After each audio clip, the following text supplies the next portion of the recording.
So, Mark, welcome to Berkeley. We were talking that this is not the first time that you've been here. When it was the first time actually that you came to the college? Gosh, 1975 or 76. I was making the audition circuit. Maybe 74. It had to be 74.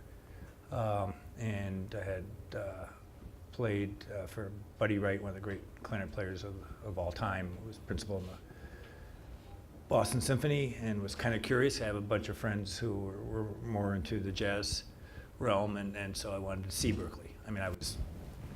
So you had heard about it? I was an orchestral, yeah, I'd certainly heard about it, and I knew it was proximate. And so I was staying at the Y, believe it or not, for I think $11. I'm not sure the Y is that much more. I haven't been there recently. Probably happy to Boston Symphony is doing well. Yeah, well, I have a house to live in, so don't have to stay at the Y. So I'd love to just dive a bit into your background. You and I were talking about it over lunch, but I think it would be great for the folks to hear sort of how your family, how you went into music to begin with. I learned about some stuff about you that was pretty fascinating. Well, I'm the son of a musician. My father played in orchestras for over 50 years, the last 46 in Minnesota, in the Minneapolis Symphony Minnesota Orchestra. My cousin was a member of the Philadelphia Orchestra, just retired, in fact. My godfather was a member of the New York Philharmonic. And my brother's a professional musician, so I sort of grew up backstage. And I met, not the name drop, I think I met Heifetz when I was 7 or 8. I met Rubinstein. I met Dizzy Gillespie, we're in Berkeley, and then I met Miles Davis when I was whatever, maybe under 10. So I kind of had that great advantage of just being around it, and went off to school and got interested in well, actually I wasn't that interested, but I wanted to play trumpet like my father, like my brother, like everyone else in the family. I was going to ask you because... And the orthodontist said no. It's amazing how these things work, and so he needed, I needed an instrument to push my front teeth out. Now I'm sure the current thinking in orthodontry has probably changed, that you don't use a clarinet to fix your teeth, but that was sort of the thinking. And so and if I had known, if I could have all the time I spent on reeds back, I would actually be somewhat more intelligent. But if I'd known there were reeds involved, but I wasn't quite quick enough. And my father's one rule is any instrument, any orchestral instrument, except drums. And so actually now I have a set of drum set, which I bought from a Berkeley kid in my basement, so nice. I can still... I love that a musician advised you against, getting drums. No, because back in those days, my dad was making under 10,000, so he probably taught 40, 50, 60 kids a week. So it wasn't, I think, a bias against percussion, other than it makes a lot of sound, as opposed to he knew he had to teach a lot to support 4 kids, and the lifestyle was such that he wanted to have us all educated and have options to go to whatever schools we were so fortunate to get into. So he killed himself working, and so I think it was basically he didn't need someone banging on a drum when he was trying to teach a University of Minnesota trumpet student or wherever he had a lot. Most of the kids came to him to study at our house. Anyway, so I did that, and then I went to the Eastman School and spent 4 years there getting a clarinet degree. And my teacher actually taught, Tom Martin was a great clarinet player in this orchestra, and taught Pete Hadcock, who passed away but was a member. So he had a lot of great students, and I was not one of them. So he always, he was incredibly generous and an incredibly magnanimous man, but he actually told me this. We brought him back to do some master classes at Tanglewood, and he said, I knew you were going to do something other than play clarinet. I said, I still play clarinet. He said, no, I knew you were, I could, you're. Now I'm curious, why clarinet and not sax or flute? I mean, it's a cool instrument, but I frankly don't know that many people. Well, I can play all the saxes. I mean, I made a good amount of money playing saxes at different times for commercial, and I paid for undergraduate school, a good part of undergraduate school and law school, playing gigs. But clarinet was the major. I just think my dad was buddies with 2 or 3 of the clarinet players in the orchestra, and one of them became my teacher for, I tell you, with all the guys there, and it basically it's like a lot of kids, I do interviews with our players occasionally at various fundraising and social functions, and why the trombone, why the trumpet? Well, it's because the band director handed me the instrument. It felt natural. No one started out in viola, so that's a different thing. It's they played violin first, and then typically moved on to viola, and so I just the instrument worked for me, and other than my experience with reeds, and We were talking, Mark and I were talking at lunch, and I realized that he has both a Greek and an Italian background. So I'm curious, have you ever tried to play traditional Greek clarinet music? Because that stuff is pretty complicated. Well, it's the Greeks, the Mideast. You guys, a good number of you musicians. Most of Western civilization, it's 1, 2, or 4. Marches are in 2, and the Greeks, like other parts of the Mideast, it's asymmetrical. So it's 5s and 8s. It's all different patterns. It's not as symmetrical. So once if you can do Greek dancing, you can play Greek clarinet. And I as part of growing up, Greek dancing was one of the ways that my older cousins humiliated us. So I learned how to do it. And then we were talking about an interesting decision that you decided to go to law school, which is pretty unorthodox for a musician. So I'm curious what prompted that. What prompted that is my net worth was $527 or something, making up an arbitrary number, and I spent to go to one of the big West Coast orchestras to take an audition of I think I spent $509 or whatever, flight and hotel, and some of you who know the orchestral world, the way we audition people is you play something and then you play excerpts, fragments of the pieces, and the list for clarinet always has Beethoven 6 and Brahms 1 and Daphnis and Chloe and a few other, Midsummer Night Dream, the Scherzo. And so I played the first excerpt, I think it was Beethoven 6, and and they said next, and so I turned the page and started playing the Brahms, and they said no, next, in other words, the next player. And so as at that point, I decided to go to law school. Right at that moment. For real? No.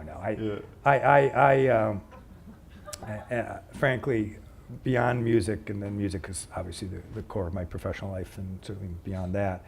But I was seriously interested in politics, and met Hubert Humphrey as a young man, met Walter Mondale, met Gene McCarthy, and none of you can remember Gene McCarthy. Ran in '68, actually against Hubert Humphrey, 2 Democrats from Minnesota.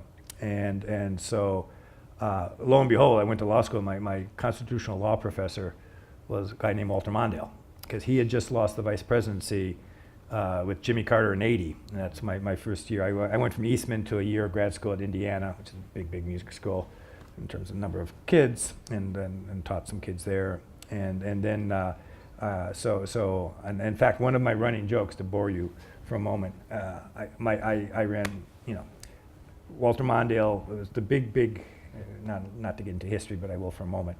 The big accomplishment of the Carter administration, was Camp David Accord, which basically brought Egypt and Israel into a peace treaty, so Sadat and Begin and all that. And so, what Mondale did for that entire class was bring in all the principals. He brought in Cy Vance, who was Secretary of State, brought in Jimmy Carter, I think 3 times we got to see the president, and brought in Sandy Berger, the guy who was head of national security. Yeah. And so we got through all this, and then it came time for the final. And in the entire final, which I'm sure the teaching assistant wrote, was on the Commerce Clause. And I didn't even know where the Commerce Clause was in the Constitution. And so it was my lowest, in my 3 years of law school, the lowest grade I got was Walter Mondale.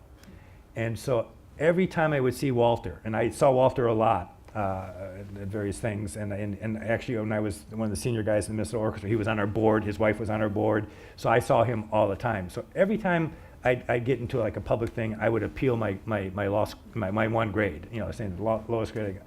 And so the last time I did this is Seiji Ozawa, one of our great friends, and we're going to have him for 2-3 weeks at Tanglewood. It'd be great, it'd be wonderful to have him with the orchestra and the students again.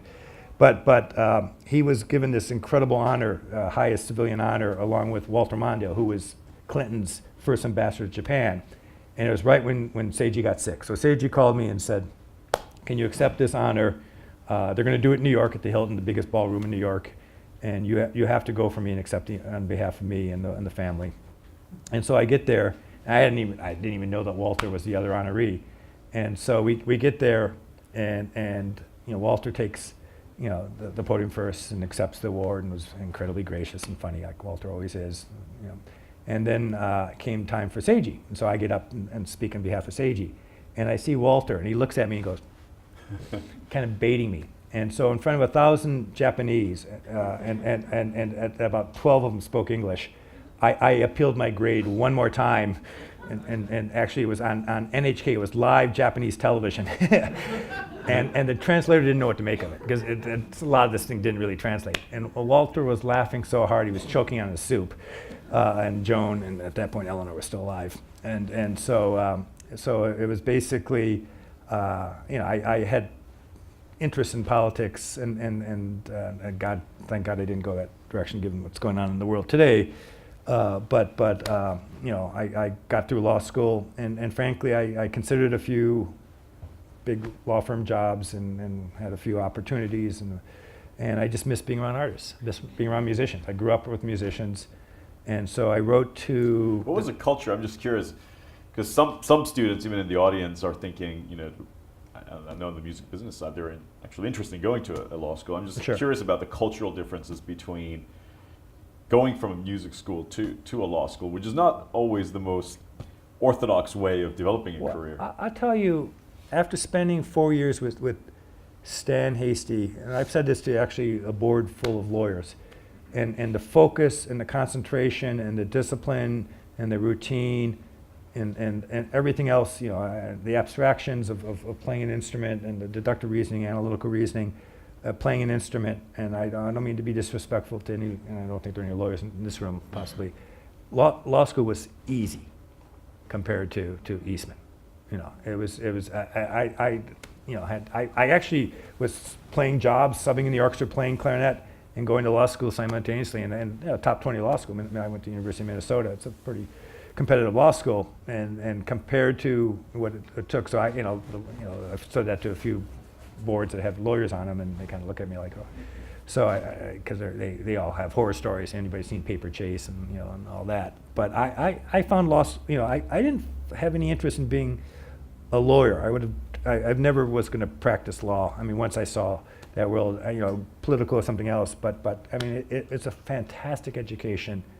People ask me all the time when I met, the fellows of Tanglewood come to me and others come to me, if they've done their music degree and whatever. I know you guys have 12 majors, whatever your major is, and should I go to business school or law school? And that's a very personal choice. But I think law school, and there are way too many lawyers in the world, so I'm not advocating that, but it's a fantastic education in terms of thinking. And again, I didn't find it necessarily as intellectually rigorous as playing a clarinet. But it was a great basis. And when you look at what I do for a living, I mean, obviously there's the obvious contractual relations with artists and our wonderful musicians of the orchestra, but we own a lot of real estate. We own 526 acres, so there's real estate stuff, there's employment stuff. We create a lot of intellectual property. I mean, every time we play a concert, there's intellectual property created that's on the radio or whatever. There's all this media stuff. So again, I'm not certified to practice. I didn't get a license. I didn't take the bar. But ultimately, so many issues that I have to contend with. I mean, just ERISA. I mean, we have 2 defined benefit plans for the orchestra and staff. I mean, one of the most you think the IRS code's complicated. ERISA, which is the governing law for pensions, especially defined pension area. And so it's an enormous advantage in that sense of having the combination of that and being exposed to that world. So I was sort of, almost all the other kids were English majors, history majors, political science majors, probably the biggest, and so having a music major, I was kind of the oddity, and so the professors loved it because they were sick of English majors and political science majors. And so I got very active, became an editor of one of the periodicals, and got to, actually what I did is I got to write, and this will connect me back to where I think you were headed, how do you get into the business. I wrote a whole series of articles on intellectual property and the various things, but also on collective bargaining in the orchestral setting. And they got published not just there, but the American Bar Association and a few other major entities picked them up. And in fact, actually one thing I wrote on intellectual property, Leonard Bernstein called me and said, I read something you wrote about Stravinsky and how he just finessed. cold called you one day? Well, I had met him because my godfather played in the New York Philharmonic. So I had certain life is about all the relationships you have, and I had the really good fortune of being blessed with many relationships. And so I basically. When I decided I wasn't going to go into politics, when I decided I wasn't going to I had some real battles with Mondale on that one because he put a lot of time into me, and battles. He's a wonderful human being. Discussions, and I decided I wasn't going to go practice on Wall Street or whatever. I took a lot of these articles I wrote and sent them to the 15 largest orchestras because I grew up with a big orchestra. And I family, and so I wasn't interested in going to Des Moines or Omaha. Not that there aren't wonderful orchestras there that serve their communities well, but I needed to be.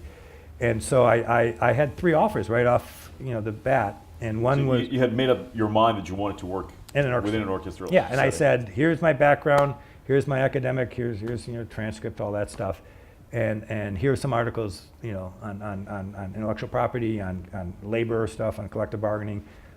Here, would you read these and consider me for whatever you have? Can I ask you why? Like, why the decision to go and work for an orchestra? Because there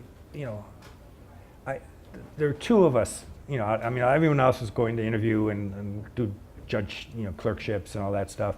And a friend of mine and I were looking at different things. And so I was looking at orchestras. And actually, I'm a little bit of a sports buff. He actually ended up doing sports stuff. He ended up, I think, on the LA Dodgers front office.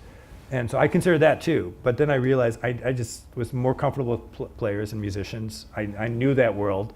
It was a world I was comfortable in. I missed the music. I was going to concerts and playing concerts in law school twice a week. And then, it's still, I'm not suggesting, that's all I did, but I just wanted to be around it. It was just, hearing a great orchestra play, whether it's a Brahms symphony or a new piece or Mendelssohn or whatever, is what, frankly, was incredibly enticing, exciting, whatever adjectives you want to use. So I started thinking about combining this, and so I wrote all these things. And the first offer, and it was a terrific offer, was right out of school, the number 2 position at the Chicago Lyric, which is the second largest opera company after the Met in the country. And then I went there and realized, and then it was the heyday of Pavarotti and stuff. You really had to be fluent in not just Italian, but German. If you're in that world, if you're going to talk to singers, there's the core. There's obviously French opera and English opera and American opera, but the core is still German and Italian. And so I was not. Languages have never been. My Greek went away when I was 3. So it was not the thing. And then I got an offer from the Pittsburgh Symphony to be their operations manager, which is basically all the production. And then it's kind of a pattern in my career. The guy who ran the Baltimore Symphony came to me and said, "You got to come, and you're going to be my assistant. Your assistant. And what he didn't tell me, and he took a real chance on me, is he hired me, and he didn't tell me that he was going in for massive brain surgery, 11-hour brain surgery at Johns Hopkins, and that he was going to be out of the office for like 6-7 months. So I got there, and there was the chairman, Joe Meyerhoff, who built the hall, who was probably the biggest, along with Schaefer, the mayor, the biggest guy in Baltimore, and he was, certainly the board chair, but basically, you run the orchestra, kid. I was, 20 minutes out of law school. I was actually going to take the bar, and he said, "No, you got to get here tomorrow, and don't bother with the bar. You're going to be, How old were you at the time? 23, 24. It's a pretty large organization, I would imagine. Yeah, well, it's probably the 13th, 14th largest budget orchestra in the country, maybe 11th, 12th. I don't know. I don't. And the good news is I had a bunch of friends from Eastman and actually a bunch of friends from Indiana who were in the orchestra. It's a big Eastman, Indiana orchestra, and so I had people in the orchestra pulling for me, and so that helped. And patient and tolerant and understanding that I was doing everything for the first time. Everything I did was for the first time. even a music director search, because Commissiona was there but leaving, and I saw, what do you do? And so, they did hire someone, after he didn't come back, and they hired someone over me, and then they made me general manager, which is fine. So I was a great training and got to work with some interesting people. We were talking about Yo-Yo Ma. Yo-Yo was on, I did 3 tours with Yo-Yo. We went to the West Coast tour, and I think we played Spoleto and a few other places, so got to know some of the personalities, and then I got a call from, you guys have heard of Targets? The guy who founded Targets called me, and they owned at that point a lot more than Targets, and said, you want to come back and be your dad's boss? What kind of, So he hired me to be the vice president of the Minnesota Orchestra. And my dad was still playing in the orchestra at that time. So my dad had this ritual, every day he would walk into my office and ask for a raise. I mean, every single day. And he knew once I took the job, he was never going to get another raise, because obviously, too much of a conflict, and But it was kind of funny, because he was involved in the Players Committee at various times in his career, and so we'd be sitting at Thanksgiving, and I was actually living with him, because before I bought a house. And he would say, management did this, management did that. I said, that would be me, Dad. It's kind of an interesting dichotomy. I'm curious about so you were 20-something. You were thrusted in a situation where you didn't really have any formal preparation, right? No. How do you cope with something like that? Because I think a lot of the students in the audience are going to deal with that at one point in their life. Because I think actually it's one of the most fortunate things that can happen to you. Couldn't agree more. I couldn't agree more. It is. I mean, when I talk to students, I emphasize resilience, flexibility, and you guys all, if you're in the music business, you're trained to listen. Be alert, and take chances, but take chances that are measured and considered and all of that. So that's the generic thing.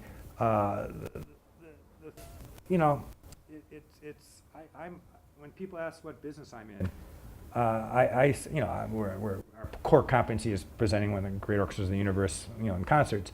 But the real business I'm in is the relationship business. So I formed relationships with the board, with the players, with the staff, with the mayor. I made a point of spending time with the mayor, the governor, because we were totally dependent on public sector funding, both and the county leaders. Barbara Mikulski, names you might even know. Barbara Mikulski, is now retiring from the Senate. Sarbanes. I made a point of and look, I wasn't married. I didn't have kids. Now it'd be hard. I probably was working 90 hours a week. I worked every night. I was doing something. I went to all the other Johns Hopkins, the president, the head of the hospital. I obviously core business was focusing on the orchestra, but I just wanted to just hustled. And energy and then spent a lot of time talking to people who knew more than I. You've met a lot of amazing people. I'm curious, have you ever had a situation where your palms got sweaty and you felt intimidated by the person you were meeting, especially because you were a young person hanging out with Walter Mondale and big powerful people. I think one advantage of growing up backstage, the first time I was playing in the orchestra, it was Lincoln Portrait, and Hubert Humphrey was a narrator, and I see my colleague Gus Sebring who plays in the orchestra. I'm not a shy person. I'm not a reticent person, so I went up to Humphrey and started sitting with Humphrey and asking him stories and asking. I was fascinated with his life and civil rights and all, and the Vietnam War, which is a hypersensitive. He was so aligned with Johnson and that, and I'm not saying we became best buddies. I was younger than his grandkids, but I was younger than his son, Skip. But we and so I'm absolutely admire and have great respect for many of the people, enormous respect for the people. But I tend not to be awestruck. We have, Gus can tell you, we've had Bono with the orchestra, we've had Sting with the orchestra, the Pops that is. We've had I had the great pleasure of getting to know, during his life, and he was unbelievably generous to my kids. Senator Kennedy, would come and spend. We had great, not the name drop. We had brunch or dinner or pre-concert supper on Tanglewood grounds virtually every summer. He'd come to Tanglewood, and so I think, obviously they're going to be respectful and deferential, and especially senior people. But I never really got sweaty. I mean, the one time I actually got sweat is we were taping Saving Private Ryan, and Gus and the others were playing, and Spielberg. I was downstairs in a break with Spielberg and John Williams, and Spielberg, and it had nothing to do with me. Spielberg was talking to John about having to change this passage, and he I shouldn't say this with the thing running. He was talking about instrument grouping and this passage, and I was sitting there sweating because the instruments he was mentioning weren't scored in the passage. So it was one of those things like, what does John do with this? And I was sweating for John, and John handled it beautifully. John had been, how many movies have they done together? 25, 30 movies together. So John, he knew how to handle it. I wouldn't know how. Mr. Spielberg, the clarinets aren't playing that passage. Do you mean something else? And again, John was genius how he diffused it. And so I actually, that's the one time I remember sweating, because and again, I had nothing. I was just a fly on the wall. But I was saying, it's Steven Spielberg, and he couldn't be more wrong, And what do you do with that? And again, John's probably been there with George Lucas, Steven, you name it, he's been there with him. So that's the one time I actually remember getting sweaty and saying, "Oh God, what happens next?" And then, how long did you stay with the orchestra? And then I know that Which orchestra? The Minnesota. Minnesota. 2 years, and then I got calls from other, not to name drop further, a guy named Steve Miller, who was vice chair of Chrysler. He wouldn't know, and then the Fords. I think it was Bill Ford called me, and then Lee Iacocca called me. In fact, I'll tell a quick. By the way, these are icons in American corporate history. In case some of you are too young to remember them. Lee Iacocca saved Chrysler. I mean, and at least, Chrysler's had to be saved 3-4 times. So he saved Chrysler the first time.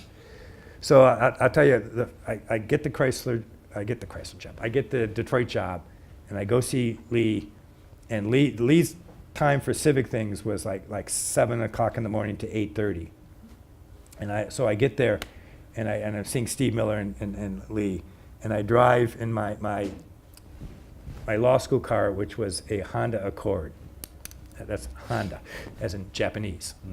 and I drive into the Chrysler, and the first thing Steve and Lee say to me is, you can't drive that car. I say, I know. I got to get an American car. No, you can't drive in that car. We can't have you seen in that car. And they say, well, how do I get back to the office? And they put me in an elevator, and they put me, and this is back when they had these enormous, groupings of cars at the executive fleet. And they said, pick a car. I mean, it's not yours. You get to use it, but it comes back to the company. But pick any car you want. And I say, what happens to the Honda Accord? And I said, and Lee said, where do you want it shipped? And I said, well, my brother could use a car. He's in Minneapolis, but that's where I'm sitting in Detroit. 2 days later, the car is in the driveway. Your brother has a car. My brother has a car, sitting in his driveway in Minneapolis. And then we had time, I'll finish the story, we go have breakfast. And for those of you who don't know Italy, Italy, the cuisine's great everywhere. The best Italian cuisine, if you talk to an Italian that's impartial, is Bologna, believe it or not. And it's not just Bologna. Yeah, it's a fantastic cuisine. So he had the lead chef, cook breakfast. Now my breakfast was a half a bowl of Cheerios for years, and then I had a half a piece of toast. And so, that's what I ordered, and Lee said, no, you order. So it's like a 6-7 course breakfast. I was sick for like 2 weeks. I was nauseous. I mean, I've never eaten that much, for breakfast and not again, that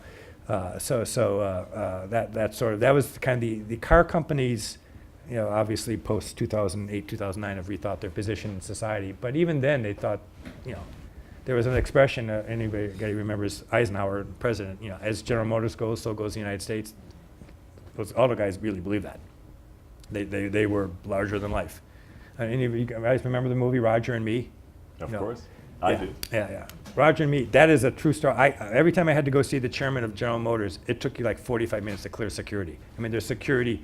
It's the few times I've been, once or twice to the White House and to the State Department to see the security in Washington is actually easier than some of the security around those auto barons. You guys should check out the movie. It's a Michael Moore movie for those of you here. Again, too young to remember that movie, which came out in late 90s. Oh yeah, like that. it was about it's relevant now.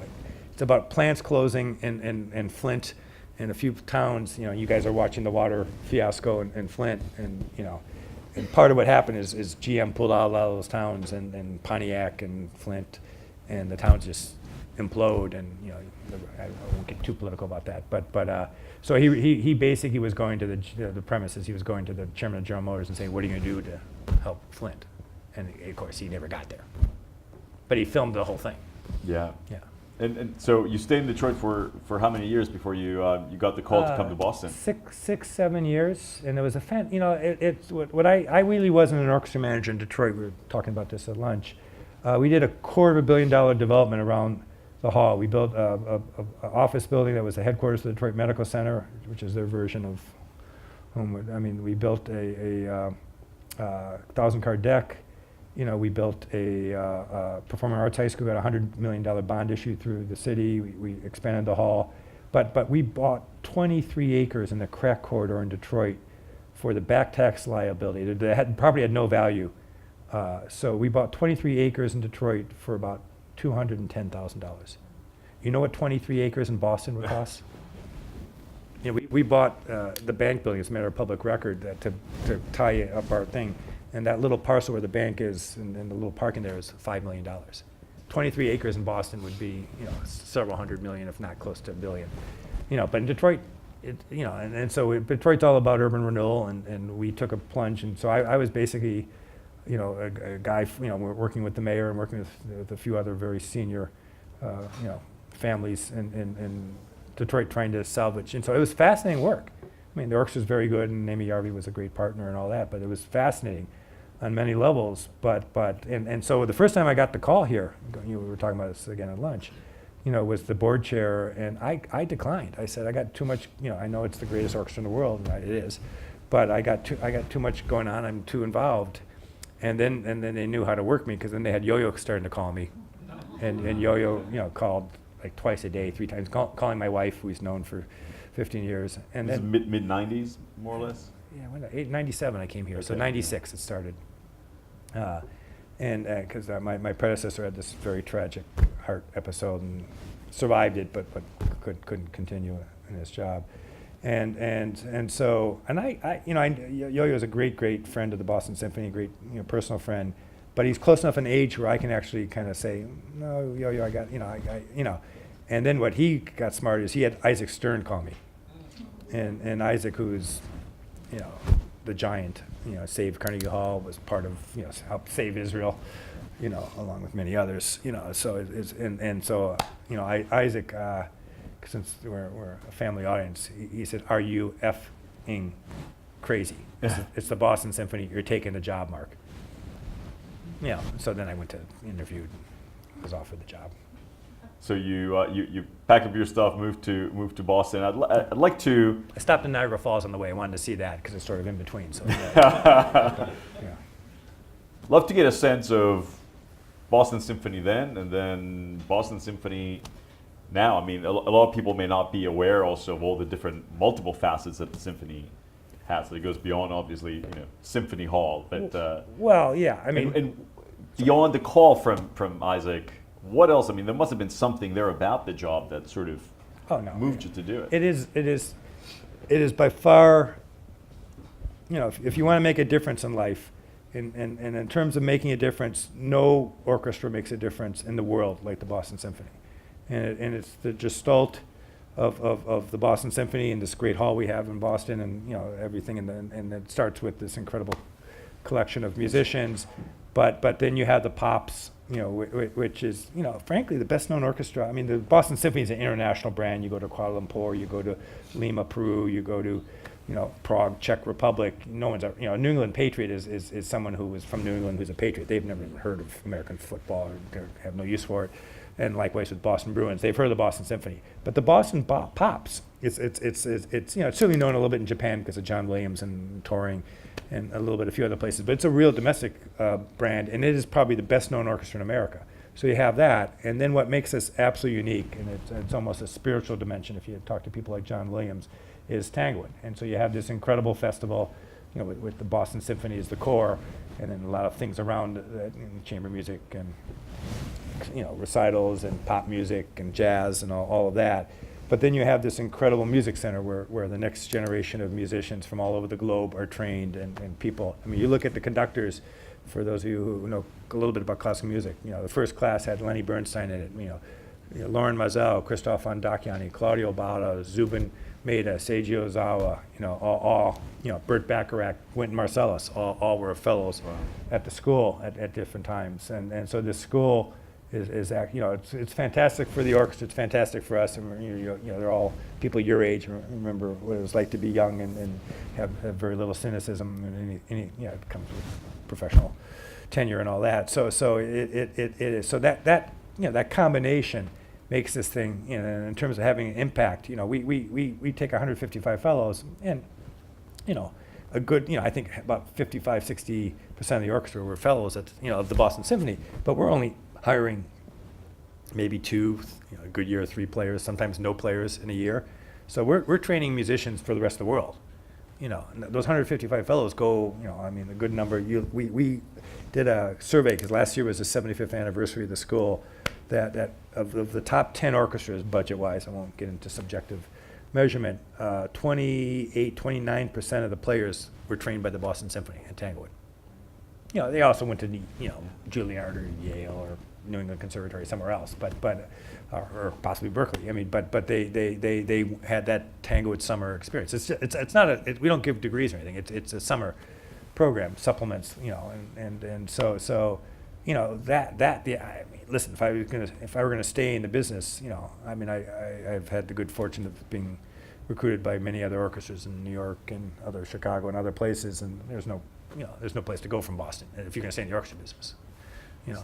So the BSO it's a huge organization. There's over we're talking about it over lunch. It's over $100 million budget. 1,100 people that work for it. Not all full time, but we do about 1,200 W-2s through the course of the year. Multiple organizations, right, between Tanglewood, BSO, Pops, with different brands. Yeah. I'd like to get a sense, how do you create a unified vision that everybody can sort of understand when you're trying to lead an organization like that? And I also know that you've led the organization in your tenure and through amazing growth at a time when almost everybody else is going the opposite direction. We had the great fortune of having you and Deborah Borda from LA Philharmonic right before you about a month ago. But you guys are exceptions. So I'm just curious about how do you formulate a plan and a vision? How do you communicate that to people? And then what sets you guys apart? How do you accomplish growth at a time when everybody else is shrinking? Well, the core is going to be the players of the Boston Symphony. The one consistent thing, is it's the same orchestra that plays symphony and pops. Now there's a second pops orchestra, the Esplanade Pops, but the core is the Boston Pops, and then that's the orchestra in residence at the Tanglewood. And then the other thing we've done for the most part is keep the staff. It's the same marketing team, it's the same finance team, it's the same public relations team, and the top is the same facilities people that manage all. So in terms of a unified vision, we're only one corporation. We have different, as you said, not part in the marketing vernacular. We have obviously multiple brands. Symphony Hall actually being a brand unto itself, but so we have 4 major brands and then several subsets.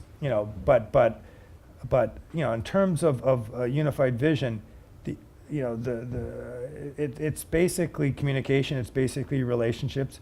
It's basically trying to get the constituencies. The primary internal constituencies are certainly the players and staff.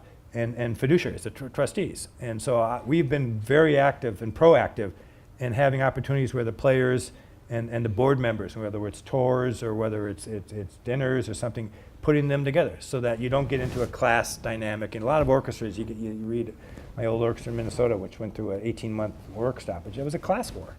I mean, it was, I mean, as many strikes and lockouts tend to be, it was, I mean, obviously, and my other orchestra, Detroit, this happened years after I left, they had a year, or I can't remember the duration, a huge labor stop, so that got into class dynamics. And then, yeah, I mean, the board members who frankly make what we do possible. I mean, we sell, our earned income this year, be excess of 43, 44, 45 million dollars. So that means, a good $45 million, I mean, have to come from other, from endowment draw and from annual giving. So we are dependent, unlike Europe, where they have government subsidies of many of the major houses. And so Europe's a little different. I mean, Europe, you have, Berlin Senate gives the Berlin Philharmonic, tens of millions of euros. Vienna State Opera subsidizes, tens of millions. Paris Opera, millions and millions and millions of euros, go into those places from the government. And we don't have that. We get, in fact, we're in net, we make more payments to the government than we get money. We make payments in lieu of taxes. We do all sorts of things. So the government for us is not a revenue source whatsoever. And the expectation is we, donate services to schools and all that. So it's a situation where you bring the internal constituents, and then we have a very, I think, a very orchestrated communications team that messages, and for us, the other genius, and this is Kusevitsky's genius, and it's not just what he figured out, and he's idealistic, he had this idea for Tanglewood back in the Romanov, before the Mensheviks and the Bolsheviks and that whole period of communism, and he wanted to create an academy to train the next generation musicians. But what he figured out about Tanglewood, and if you look where Tanglewood is, it's equal distant from Boston and New York. So, and at that point it was train travel. You're talking the 30s. Depression. Not everyone had. Very few people had cars, in fact. So within 3 hours train travel lived roughly 40 million people. So you had New York, you had Hartford, you had Springfield, you had of course Boston, you had Albany, Schenectady, Troy, and so you had enough critical mass around that, and trains worked back then. And now it's obviously mostly cars. That you could have Tanglewood. In a rural setting, but close enough, proximate enough to attract a large audience, and a large audience that frankly comes from places other than Boston. So we're the one, if you look at the Chicago Symphony, the Cleveland, Chicago Symphony, 99% of its support comes from Chicago. L.A., San Francisco, 99%. We have an annual fund at Tanglewood, which is mostly non-Boston people. That's as big as our annual fund at Boston. So we have 5,000 Florida households feeding into Tanglewood. We have some of the most prominent families in the District of Columbia, Washington, D.C., feed into Tanglewood. There's a Houston contingent. Who wants to be in Houston in July and August? Who wants to be in the Berkshires in January and February, unless you ski? And even then, and so you have this a lot of Texans, and so we're able to raise money, from Boston's the 10th largest market in the country. But we at a scale are the largest orchestra.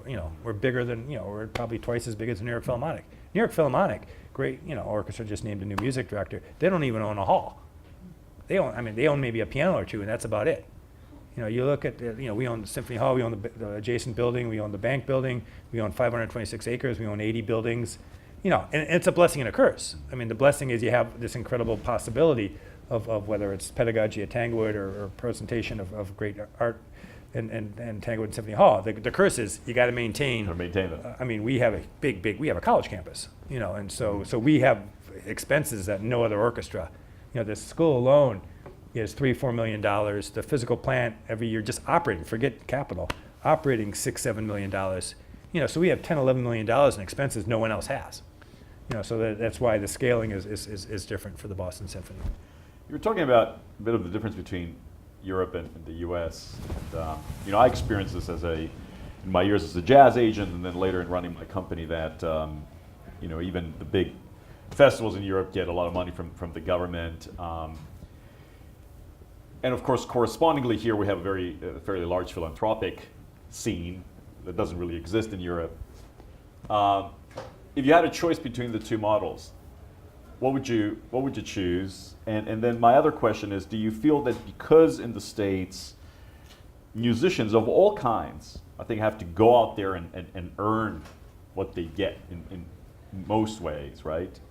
Do you feel that that creates more of a culture of innovation, of entrepreneurialism, even among, let's face it, state organizations such as some orchestras? All right. Well, let me first kind of lay a broader, in terms of America, philanthropy, came about. It's always existed, it goes back thousands of years. But when the U.S. passed the income tax, back when we decided to get into a lot of wars and had to pay for them, like starting with the First World War and Spanish War. Yeah. And so it was deemed that certain types of activities warranted, because of the value, the societal value, preferential tax treatment. And that included, education, medical, religion, and certainly culture. And so people who give us money, and especially if they give they can take a deduction from their taxes. They can use appreciated securities and not pay the capital gains. So there are many, and there are a whole variety of complicated trust instruments that can be attracted depending on particular circumstances. So it was a conscious decision of the government to treat different types of activity, that there is a commercial world and a not-for-profit world. And people don't realize, and in Boston, the not-for-profit world, you talk about go outside of Boston, go to Europe and say, what defines Boston? The academic institutions, the medical infrastructure, and certainly the Boston Symphony and maybe one or two others. Because there are no everyone knows Fidelity, of course, but that's a privately held, that's not even a publicly traded company. And there are a few other companies. GE soon. Well, GE, yeah, people have heard of GE, but that certainly was not, until recently, a Boston company. And so ultimately, we in this community especially, the not-for-profit community, and again, domestically speaking, the sports teams, certainly the Red Sox, but a lot of that sports stuff, Red Sox have a platform in Japan and a few other, in Latin America. But a lot of that sports stuff doesn't translate beyond, the borders. They always say the Super Bowl is the world championship, and I kind of look at them and say, who else plays American football? Now, if you're talking about a soccer championship, you win that as a country. You're talking to Europeans, so I'm with you. Yeah. You're talking about a soccer championship, and you won the World Cup. You've beat the world. If you've won the Super Bowl, you've beat some team from Kansas City or Denver or wherever. That's not the world. So you have this. You asked my preference. I kind of like a hybrid. The problem with public sector funding, when I went to the Detroit Symphony, the subsidy from the state of Michigan was $5 million. There's a governor named Blanchard, and I talked to him before I took the job, and I said that has to continue because the orchestra was basically insolvent. He had like $17 million in debt, and a $16 million budget, and I knew I had to do a lot of very hard things to keep that thing viable. And so, he absolutely assured me that he would keep that there. What he didn't assure me that he was going to win the election. And he lost the election to John Engler, who you might know was in part of Bush's cabinet back in the early days of the Bush administration. And John Engler took that $5 million, took a red pen and went boom. So we had a $5 million hole in our budget with one red line. And that's the problem with public sector funding, that you have a change in government. Now in Europe, there's such a history of support, but I tell you, in Italy, other than La Scala, the big opera companies, Venice and Venice and Bologna and Rome, they've been scaled, when things get tough, and even Germany at some point, they have 3 operas companies in Berlin and a bunch of orchestras. Something will, if you're dependent on public sector funding, it's one source.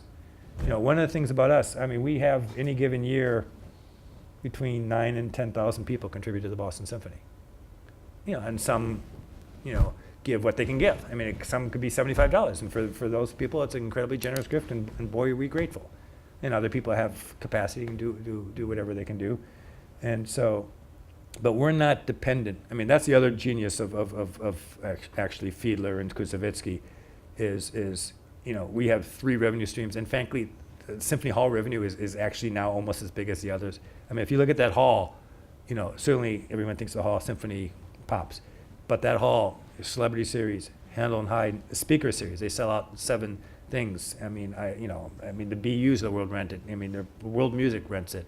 There's constant activity in that hall, and then you have the food and beverage and the other, other dimensions of ancillary income, and so we have revenue. We're not dependent. The scaling thing is if you're 80% of your revenue is from your subscription season and you have a bad season, it gets real scary real fast. Whereas if we have a bad season, it hurts. I'm not suggesting when we had the challenge with Jimmy Levine's health, and there were lots of cancellations and lots of audience upheaval, and we it hurt. But we still had pops, on holiday pops in particular, and we still had Tanglewood, which is not conductor specific. It's a different type of experience, and so we were able to weather, a pretty tricky 2 years, when Jimmy was frankly hitting the wall health-wise, that others that are like 70-80% dependent on one source of revenue. And likewise with philanthropy. We have a broad, for years, for the first 30, 40 years of this orchestra, they were dependent on one guy. The guy who founded the orchestra, Henry Lee Higginson, and that's, as generous as Henry Lee was, it's dangerous to be dependent on one source. So to answer your question, I won't say public versus private, but you want multiple sources of revenue, and both, in a philanthropic sense and as well as an earned sense, and that's the healthiest, situation you can ask for in a not-for-profit. You talk about, you said there's over 10,000 donors or so every year. I think over lunch we were saying that you guys sell well over 1 million tickets a year to your various events. I know the website generates over $100 million of sales every year, which is pretty amazing. Not a year, but in the aggregate. In but the aggregate. But there are about 10 million. Everyone says the Boston Globe circulation right now is 100,000. We have roughly 10 million people accessing our website. Yeah. So the social media, the way to market now is very different. You're talking about what's changed. When I came here, the circulation of the Boston Globe was 600,000. And 600,000 people actually got their paper. Unlike now, where about half of us actually. I'm in the West Newton Hill, and we haven't seen a Times or because it's the same distribution thing in 3 weeks. We're not here to talk about the Boston At least when you buy a ticket to come and see the Boston Symphony, you actually see the Boston. Yeah, unless there's a hurricane, which we had we lost one Beethoven item, but when frankly the governor shut down the state. If you remember the hurricane from the summer, you guys are too young to remember the hurricane. So I'm curious from how have demographics shifted? Have they shifted, since you started? And I'm just curious, what percentage do you think of your patrons are, say, under the age of 30? Well, for us, they've shifted to the positive because we've been very, very proactive. And a woman I introduced you to at lunch has been the key person, is Kim Noltemy, creating programs, and then I go out and get them subsidized for young people. We have these college cards that for $25, or I can't remember if it's 25 or 29 or whatever it is, you can come whenever we have inventory, excess inventory, you can come to a concert, and it's all done obviously through email. Yeah. And then you have for once you graduate, young adults under 40 can come for $20, for many concerts. We got a donor to help with that. So our average age of a symphony concert right now is 46 down, the average age across the country is 53, 54. And then we introduced this new format on Friday, Casual Fridays, the orchestra's in casual attire. There's people from the orchestra talking. There's frankly social elements, pre-concert, post-concert.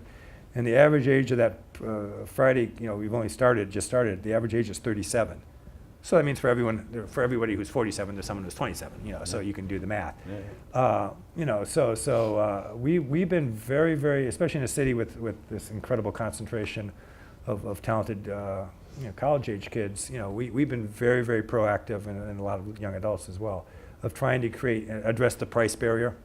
And if you're 60 years old and you have a net worth of $3 million, we hope you pay $105 for a ticket. You can pay $105 for a ticket. But if you're just starting out as an adult and you have a kid or something, babysit park. We want the symphony to be part of your experience. So we've been very, very proactive. Now the one thing that's shifted because people are just busier and there's just so many more alternatives. 30 years ago, 25 years ago, people would go to 25 like Saturday nights. They'd come, it would be a ritual.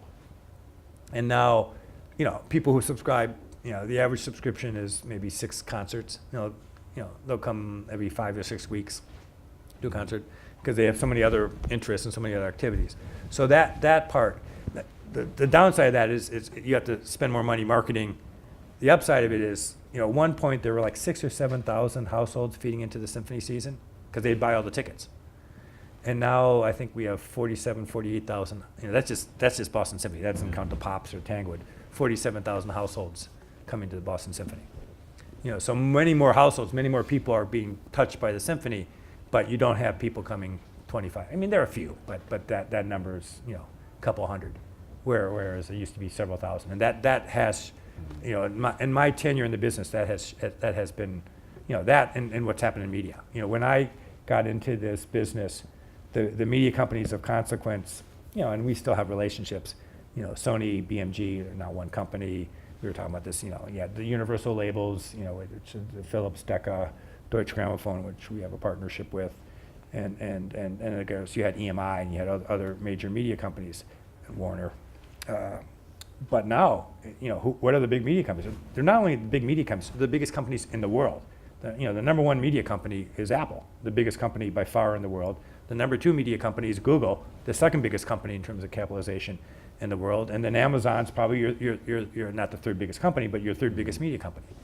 So we have kind of done we still have our foot in with the old conventional media. We have a fantastic partnership with Deutsche Grammophon. We're doing a Shostakovich cycle. We're doing other things. But we also now have a relationship with Google, and we also have a relationship with Amazon. But Google is the one that's gotten the most notoriety, and so that media world has shifted. And the days, you guys, how many of you guys still buy CDs? We got a few. A lot of people. You're in music school. Yeah, so music school. Yeah, they're outliers. Yeah, my kids love music, and they got iPads, and they got all this stuff, and they got their computers, and they haven't bought a CD in a while. So how music gets electronically disseminated has changed radically, in the last 20 years. And the number of if you look at the CD sales, and this is all genre, this is rock, country, jazz, classical. It's like a straight line into oblivion. Our audience, at one point we were like 2 or 3% of the CD market. We're like 7% of the CD market because our audience still will buy CDs. Yeah. And actually, the other thing about I'm very partial to our audience will pay for content. So there's this whole issue of pirating, which so our audience still, believes in intellectual property, believes that the creator should derive some benefit. Well, and to this day, it's awfully hard to find, these streaming services are not really optimized to find classical music. Oh, no. The whole, the navigation of those things is I've sat with the guys at Apple, and I've sat with the guys, because that's iTunes, and I've sat with Google. We're still having a conversation with Google, our partners, about how they're organizing our releases on their platform, and so it's a little tricky. Is it the Boston Symphony? Is it Beethoven? Is it Shostakovich? As opposed to just the Beatles or the Stones or Chick Corea, or But the other thing is, another big shift, and it applies to us too. There was a period, 35 years ago, where a quarter of the income, or just under a quarter of the income for the orchestra and the players as well, came from media. And now it's a fraction of 1%. And that's true in the pop world too. One of our great friends is James Taylor. His wife used to be my assistant. And in the old days, you would frankly tour to sell recordings. And now it's total flip. All the revenue is in touring. These, I don't know if you guys track that world, but at Tanglewood, I see a lot of I sign them. I sign I sign every contract. And the deal is, for some of the high-end artists, it's like a 90-10 split after expenses, and the artist gets 90, or 80-20 or 70-30. You get the promoter's profit and all that stuff. So they make, some of these tours, that are $60, $70, $80 million, summer tours, You ask, James Taylor, what he makes on a tour and what he makes on a recording. And 30 years ago, he made,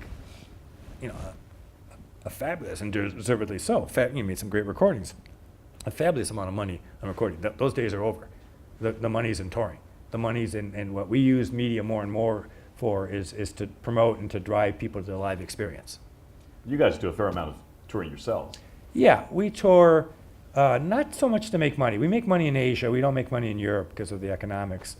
But we tour because we have a conductor who is got enormous energy and enormous aspirations for the orchestra.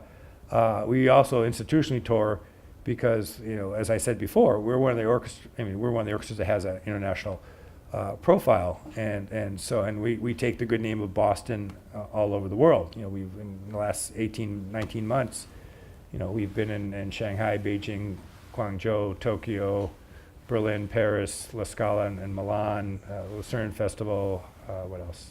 La Proms in London, Salzburg Festival. We're going back to Vienna, Munich, and Frankfurt, Hamburg in May.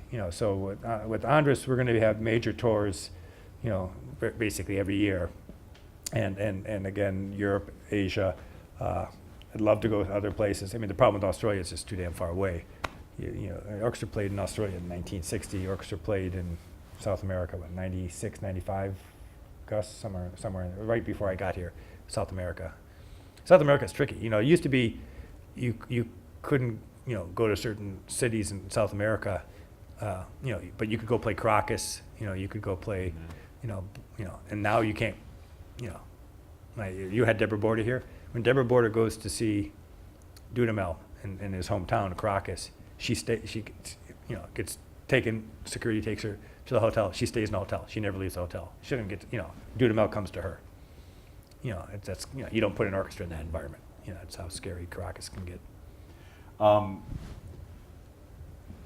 Do you feel that because, and I'm not familiar if there are other orchestras that have these multiple brands, but you guys, because of you have these different brands, you're able to have everyone from, we're talking about it over lunch, from a Taylor Swift and a Lady Gaga, all the way to, obviously some serious, classical players.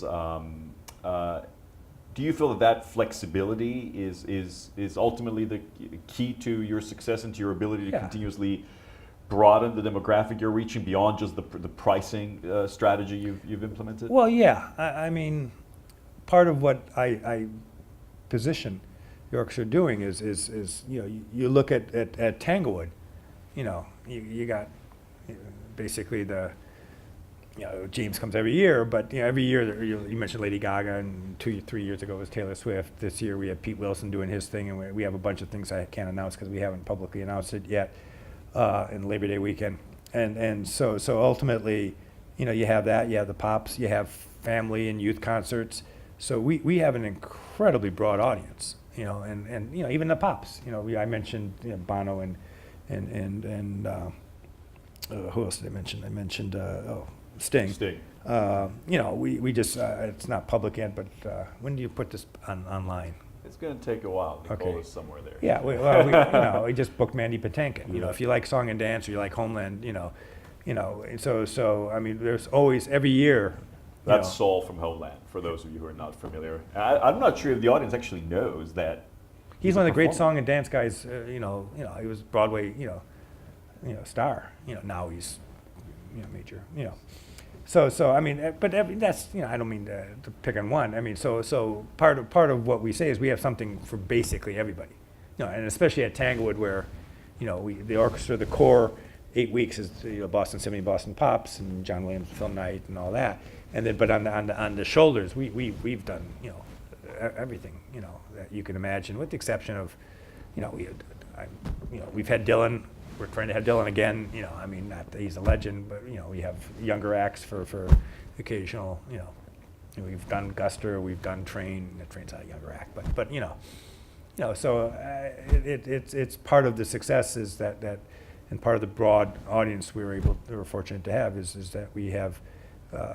Product and not to get into marketing back and a variety of genre. Well, I want to make sure that I give people in the audience time to ask Mark questions. So please, and I know the first question is always the hardest, but yeah, I'm always happy, you know, first volunteer is a big deal. This is so very cool. Thanks for speaking. So I have a question related There is a microphone. Hey there. How do you encourage innovation in your organization, considering that symphonies have been around for a couple hundred years? You know, tech industry is pretty easy to innovate. It's relatively young, but people in your industry have been doing things in the same way for a while. One example might be, one of the best ways you can publicize something is people taking pictures or little videos and posting to social media, and yet in many theaters and concert halls you can't do that because of copyright, union issues. How do you move past some of that stuff? Well, I have people that are constantly pushing me. You know, we just hired someone to do our social media, who I think is 27 years old. And that whole thing you mentioned, I mean, Instagram or whatever app you want to use, at Tanglewood, we're constantly doing that. You know, because at Tanglewood is a little, looser. You know, the grounds are the grounds, and people, and so there have been hundreds and hundreds, and I don't know how they do it, So the first thing you do is you hire people who know, the technology piece of it, know the marketing piece of it, the communications piece of it, much more than I, and I'm an analog guy, and yet in my communications team, if someone had said, I came here 18, 19 years ago, and Tom Stenberg, the founder of Staples, the late Tom Stenberg, he just passed away, came and with Kim Knoll to me and said, you got to build, the future. And this is a guy who built one of the great, office supply dynasties in history. With one store, and then Staples, on 6 continents, 5 continents, whatever number of continents. And Kim was pushing. And I was going, because the investment was $4 million. It's capital. And to Tom's credit, he says, I got 2 guys who work over in Cambridge who are in that world. They're going to put together $1.5 million each. I'm going to throw in, a big piece of change. So I'm going to take, the pressure, the financial pressure off. You want to do it. And of course, once I didn't have to sit there and figure out how to take $4 million out of someone's pocket to put into this, which wasn't going to happen anyway. I didn't embrace it because I didn't quite understand it. And you heard. We've done well over $100 million in business on the web platform. 10 million households visit it. It's our, a lot of people are, they're looking at it, and so in Korea, they're not necessarily looking at it to buy a ticket, but they have so much, it's a content rich. It's tricky navigation because there's just way too much on it. And then the multiple brand strategies, it makes it a little harder as well. And so part of, what I've done, and we are slow to morph, because we are stable relative to the rest of the orchestra field. And we, have 135 years. And part of the strength of this place is it didn't jerk around and try to be too many things to too many people, in terms of our core. That being said, I mentioned the Friday casual concerts. We know we have to do things, and we know, people react to personalities and having, the feedback whenever a player, and so many players in this orchestra are incredibly articulate and have great presence. As soon as you put a player on stage talking about something, and whether it's online, that we have a whole series of little profiles of players, they get eaten up, and YouTube's become, we have a YouTube channel, we got 2 videos. One of our trumpet players, and I think Gus even played it, to put together when we were the same, back in the days we were in the World Series with the Cardinals, and our brass section against their brass section. 800,000 people saw it in, what the World Series takes, 10 days to play out. Likewise, I mentioned the Shaquille O'Neal video, well over, that's over 10 million people, and that's, okay, you got sports figures, you got sports theme, of course. But a lot of our other videos, do thousands and thousands and thousands. And so, we're getting more relaxed. Certain formats are more relaxed, That being said, we do have a core audience that goes to the hall like they go to church, or they go maybe to the hall instead of church, and they don't want the technology. They want to be there. They want to be, in their, they want to have the orchestra there, You know, and so, I mean, just the entire issue. I mean, we have the orchestra in this Friday series, black pants, black shirts. You know, and it looks cool, and without the tails, which come, you know, white tie, tail. Who else wears white tie but us? You know, maybe at various State Department state dinners, they actually still occasionally wear a white tie. You know, it's a tux world, or not even a tux world. It's getting more casual than that. It's a flip-flop world. Flip-flop world. Yeah. You go to California, it's all flip-flops. So I think, you know, what I've done, you know, and I'm not entirely. I mean, to be candid, you know, I'm an analog guy. I'm not comfortable, but I know I gotta empower the people that are comfortable, that know more about it than I. You know, and I don't even bother with I have two kids, you know, 22 and 23, no, 21 and 23, who are I don't even use them as, you know, because I have people on the staff that age, and they beta test stuff for me, and you know, so, you know, part of it just comes to me having to trust. You know, we're spending that, you know, because it's so alien to my experience. But the social media, you know, we have several 100,000 friends on Facebook, and I mean, I don't even know the Twitter numbers or the Instagram number. I don't even know how that, you know, I don't even know what that means. I just know in Facebook, you know, it's several 100,000 people are sitting there checking our Facebook on a regular, you know, friends, you know, whatever that means, not just. Thanks. It just reminded me that I think I read a quote that you said that there's a lot to be learned from the sports industry. Oh, so yeah. I'm just love Oh, for you yeah. to elaborate a bit on that. Well, and the sports, I mean, they've done, you know, what the sports people realize, and it's to our detriment we didn't get there. You know, when they introduced television in the late 40s, the guys who owned the Red Sox and the Yankees fought it like crazy, because they said if you can see it on a little, at that point it was a little box, no one will ever come. The best thing that ever happened to sports is media, and how they exploited media. Now it's a real revenue source. You know, back then it was, they were experimenting. And we got tied up in very convoluted, very intense, very contentious labor discussions for decades on media, instead of just putting it into the pie and dividing up the pie, which is what they do in the sports world. You know, the players, you know, the unions get X percent of the gross, you know, and that's sort of the way it works. And we're in a different world and all that, you know, so I don't want to suggest we could just replicate that. But I think the sports people do that. The sports people got to social media before we did. And where they're really eating up the space is in sponsorship, you know, and so that's, you know. That being said, you know, people come to Symphony Hall, and you got that incredible orchestra, and you got that organ facade. I don't think they want to see, you know, except in holiday pops, or you know, they don't want to see flashing Pepsi signs in the middle of Symphony Hall. I mean, I think we'd lose audience. People just would say, you know, that's offensive. So, not to pick on Pepsi. So we've had to, you know, think of sponsorship in a different way, and the sports people are incredibly aggressive that way. And you know, I mean, you see, you can't go to a stadium. You know, it's all about media. I mean, you know, I never, and when I occasionally watch sports on television, I never see a commercial, because I have the button going constantly. You know, when you go to I was just at the playoff game with our chairman.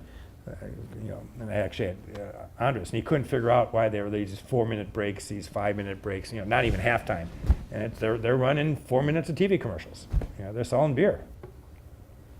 That's why I still love soccer, man. It's continuous.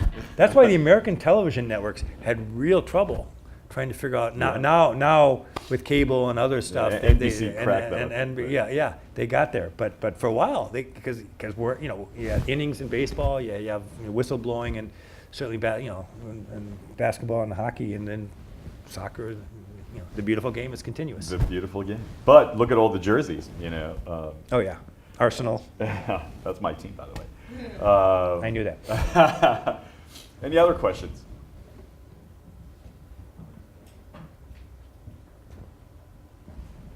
Hello. You mentioned. A quick introduction to Major and where you're from. My name is Michael Weberman from New York. Thanks for being here. It's a nice city. And you mentioned getting revenue streams from multiple places. So how do you decide your donor process, or companies and individuals? And is there any conflict of interest if a competing brand also wants to take part in the orchestra? And you know, we have a staff, to give you some sense of how important this is, about 35 people that work in the development team. And the way they're organized is by brand, Symphony Pops Tanglewood. The other aspect is there's individuals, and that's, in America, that's the preponderance of giving.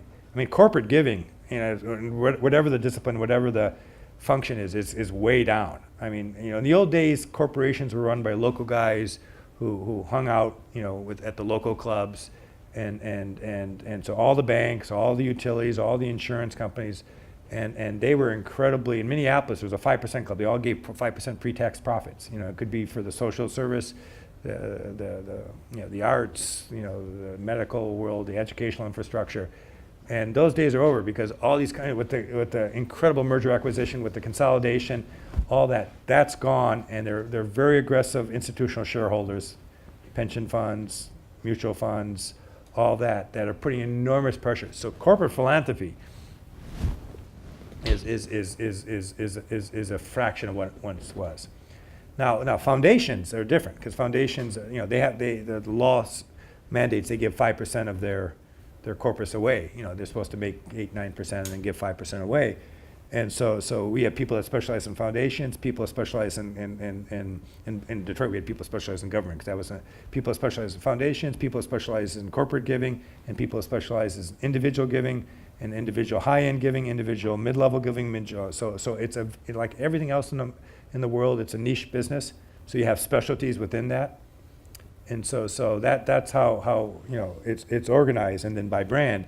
In terms of conflict of interest, I mean, the only conflict of interest that ever is actually a real conflict is if you have donors who also have a business relationship with you. That's inherently a conflict. For instance, all the hotels that we put artists in at Tanglewood also contribute to us. So we actually, in our audits, you know, and especially if they're owned by a board member, if the you know, like when we used to buy paper at Staples, we'd have to disclose Tom Stenberg was a trustee, and so it was disclosed in our tax form, in our 990. It was disclosed in our audit. You know, but just because it's a conflict doesn't mean it's illegal. You know, it just puts a higher burden in terms of disclosure. I mean, legally speaking.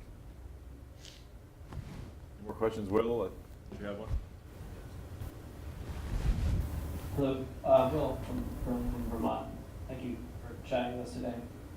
I'm just curious what insights you can give students who are potentially going into the classical industry about what is the future, where are the future opportunities, and what is the future of the classical industry as a whole. And that's a broad question, but I guess more specifically how technology is changing that in audience engagement, and how it's, I guess, not. The future, I mean, the classical industry, if you will, crosses all geographic boundaries. So, you know, we I think are, along with LA and maybe one or two other orchestras, are doing fairly well in America. The rest of the orchestra business is under pressure, but it's exploding in China. I mean, as a matter of public policy, the government has basically, in the major urban environments, Shanghai, Beijing, you know, Guangzhou, Hong Kong, there are like 60 million kids as we speak, you know, studying violin and cello, you know, and probably an equal number studying piano. So you have you know, so in China, classical, and it's Western art music. It's not indigenous Chinese music. Western art music is exploding. In Europe, it's been strong. I mean, with this enormous challenge with with the demographics of Europe starting to shift, 20, 30 years from now, that might have impact. So I think our music. I mean, there's been Western art music, for 2,000 years. I mean, if you look at, and it's always required subsidy. It's always required. If you look at what the church did in the Middle Ages, the Gregorian chant, all that stuff, all that music was done in the church. And then frankly, what transpired is what Haydn and Mozart were, and to a certain extent Beethoven were dependent on, were the dynasties. Whether it's the Habsburgs or Hohenzollerns or in Russia, the Romanovs, all the czars, they basically. And then obviously with the Industrial Revolution, you had this incredible bourgeois class and mercantile class and wealth created, and all of a sudden they became, and that's still pretty much in the American way. I mean, the people that have money help provide support so that the broader public can enjoy classical music. So, I'm one of the guys who says, it's an ever more cluttered marketplace. There's many, if you look, when I got into business, Billboard, there were like 3 charts. There's rock and roll, maybe country, maybe classical. Yeah, have you looked at a Billboard lately? And how The last 20 pages are charts. the last 20 pages of Yeah. charts. I mean, at a certain point, they don't even mean anything because they're too many. Yeah. It's a more cluttered, it's a more competitive marketplace, but there's a place. And it's gonna survive in certain places. It's gonna thrive in other places, depending on where you are geographically. So I'm obviously always in a slightly guarded way, optimistic. We sell 1,100,000, I can't remember, 18 or 1,100,000 people. Forget online, forget television or radio, heard us live. Celtics and Bruins are 700,000-800,000. I think there's certainly a market for it. In terms of job possibilities, we, as you heard, we send out 1,200 W-2s, of which 250 are musicians. So there are a lot of jobs. You heard development, is 35 people. We saw our chief operating officer who does all the communications. She probably has 80 people working for her. I only have, 6, 7 direct reports, but they all have multiples of what I have. So there are a lot of jobs, whether it's marketing, communications, production, just when we go on tour. I don't worry about whether the equipment's going to get there, whether the orchestra's going to get there, or what, got people doing that. And in fact, my wife hates traveling with me because when I travel with the orchestra, everything's taken care of. I don't think. I just kind of get, I get driven everywhere. So when I'm by myself and I'm on vacation with her, I'm lost. And she uses the word spoiled, and there's a few other words that are less complimentary than spoiled even. There's all sorts of jobs, in this field. It's. You said a good number of these are having music background too. Well, I'm strong. If you're going to market this thing or going to do the communications, you better know what you're talking about. And frankly, if you're going to be selling, a different way of selling, you're doing development. Good number of our development people have music backgrounds. Because how do you sell something if you don't even, I'm not talking about playing, 5 years on the road with Tommy Dorsey's, makeshift band that still exists, or with the Lincoln Center Jazz. I'm talking about people that did it in college, did it in high school, and went on to a different, discipline. Your last questions? John? Hi, John Lahr. I'm from Michigan, so I know all about the, What town? Grand Rapids. Yeah. Yeah. You're west. Yes. Yes. I'm just curious how you think about both the long-term and the short-term kind of strategic goals with an organization this old that can reasonably expect to last for another 100 or 2 years. Short term, is what I do every day. We're always, we're like a 3, 4, 5 year. I have, the team from the Gewandhaus, our new partner, the Bach's Orchestra, Mendelssohn's Orchestra, Schumann's Orchestra, coming to see me, and we're having a whole day of meetings and organizing a whole variety of pedagogic and artistic, and the mayor of Leipzig is actually the chairman of this orchestra. So and that's a short-term thing, even though this thing starts in 2018. And then media, I'm talking to Google later today. I'm talking a few other things.